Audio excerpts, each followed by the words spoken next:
नमस्कार दोस्तों, आज है 10 जनवरी और 10 जनवरी को प्रतिवर्ष विश्व हिंदी दिवस के रूप में मनाया जाता है।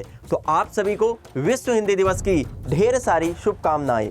आइए हम बात करते हैं कि प्रतिवर्ष 10 जनवरी को ही विश्व हिंदी दिवस क्यों मनाया जाता है, इसके पीछे का इतिहास क्या है। तो अगर हम इतिहास की बात करते हैं, थोड़ा सा हम पीछे जाएंगे और बात करते हैं कि 15 अगस्त 1947 को भारत देश आज़ाद हो जाता है। जब भारत देश आज़ाद हो जाता है तो शारीरिक रूप से हम और आप लोग भी क्या हो जाते हैं, आज़ाद हो जाते हैं। लेकिन आज़ादी के पहले अगर देखा जाए तो 1947 के पहले भारत देश को जो पकड़ कर रखा था अंग्रेजी में, अंग्रेजियत वैचार में पकड़ रखा था, वो अंग्रेजों द्वारा रखा गया था। विश्व हिंदी दिवस का हम इतिहास उठाकर देखते हैं तो भारत ही नहीं, भारत के अलावा अन्य ऐसे बहुत से देश हैं जहां पर हिंदी भाषा में बात की जाती है। हिंदी भाषा में सारे के सारे सरकारी कामकाज किए जाते हैं। इसी को ध्यान में रखते हुए भारत के अलावा फिजी देश, मॉरिशस देश की सरकार ने एक प्रस्ताव रखा और हिंदी देश तक ही सीमित न रह जाए, हिंदी विश्व स्तर तक इसको लोग जाने और हिंदी को बढ़ावा दें। इसके कारण हिंदी का क्या होगा, प्रचार प्रसार होगा।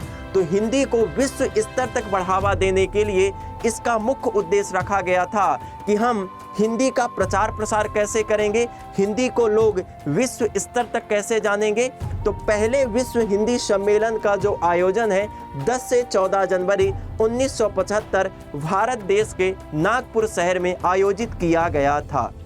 पहले विश्व हिंदी सम्मेलन का जो आयोजन करने का मुख्य उद्देश्य था तो हिंदी को बढ़ावा देना, ताकि हिंदी अपने देश तक ही सीमित न रह जाए, ये विश्व स्तर तक लोग इसे जाने, इसका मुख्य उद्देश्य है। अगर हम यही बात करते हैं कि पहली बार विश्व हिंदी दिवस कब मनाया गया था तो 2006 में, अगर उस समय बात करें कि भारत के प्रधानमंत्री कौन हो जाएंगे, तात्कालिक प्रधानमंत्री श्री मनमोहन सिंह द्वारा घोषणा की गई थी कि प्रतिवर्ष 10 जनवरी को विश्व हिंदी दिवस के रूप में मनाया जाएगा, क्योंकि हमारी हिंदी मातृभाषा है और मातृभाषा एक राज्य तक ही सीमित न रह जाए, एक देश तक ही सीमित न रह जाए, इसको विश्व स्तर तक हमको क्या करना है, ले जाना है। यही था मुख्य उद्देश्य। तो आपको ये जानकारी कैसी लगी, कमेंट सेक्शन में कमेंट कर जरूर बताइएगा। बहुत बहुत धन्यवाद।